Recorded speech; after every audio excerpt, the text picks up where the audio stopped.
Uma história de amor, Quinta das Lágrimas, a Alcobaça, é um dos meus artigos publicados no portal Potiguar Notícias. Uma história de amor proibido ocorrido no século XIV com Dom Pedro I e Inês de Castro, memórias que resistiram ao longo do tempo.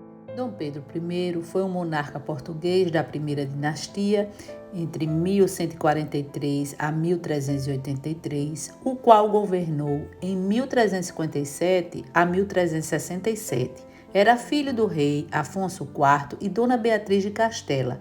Foi nominado como justiceiro, também lembrado como Pedro I, um doido com intervalos lúcidos de justiça e economia. Entretanto, o povo o adorava e em noites de insônia o rei dançava pelas ruas com seus súditos, pois promovia festas, dava-lhes comida, controlava as pestes, geria paz, além de ser justiceiro. Na ocasião de sua morte, era comumente a expressão popular: 10 anos como estes nunca houve em Portugal. Os casamentos dos membros da monarquia eram, na maioria, acordos políticos e, entre muitos, os noivos nem sequer eram consultados, ocasionando várias uniões desastrosas. Sua primeira noiva, Dona Branca, foi tomada por enfermidade. O infante a rejeitou, terminando o compromisso. Logo seu pai tratou de escolher outra pretendente, Dona Constança Manuel, descendente dos reis de Castela, Leão e Aragão. O matrimônio foi realizado. O infante não teve conhecimento prévio, gerando insatisfação que provocou seu distanciamento da esposa.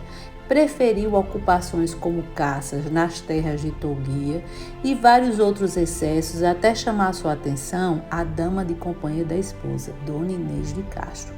Contam que era linda e loura como o sol, apelidada como Colo de Garça. Daí iniciaram um grande romance.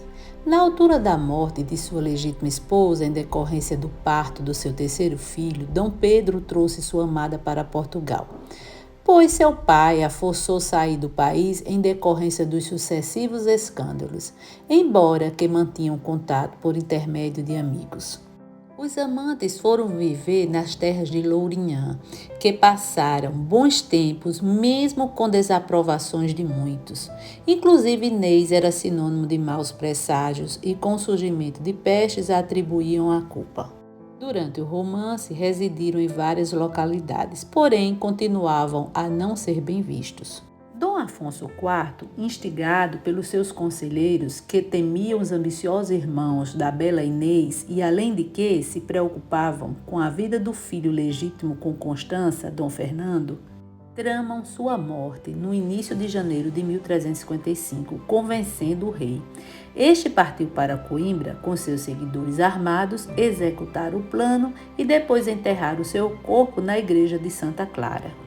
A tragédia ocorreu na Quinta das Lágrimas e dizem que aconteceu junto à Fonte das Lágrimas, a qual foi batizada por Camões por ter nascido das lágrimas de Inês no momento de sua morte, e seu sangue teria ficado preso às rochas do leito e ainda vermelho depois de 650 anos. As lágrimas são a água e o nome Amores, como escreveu nos Lusíadas. A Quinta das Lágrimas está situada em Coimbra, com seus belos jardins, lendas e histórias, lugar que acreditam que seria local de encontros românticos entre Pedro e Inês. Uma das fontes é nominada como Fonte dos Amores, onde provavelmente namoravam e tentavam manter seu segredo. Dom Pedro, indignado com notícia do falecimento de seu amor, levantou um exército contra seu pai e seus fiéis. Porém, sua mãe, a rainha Dona Beatriz, com apoio do prior Crato, interviu e conduziu a assinar a paz. O infante voltou a Touguia para viver de suas recordações até subir ao trono com a morte de Dom Afonso IV.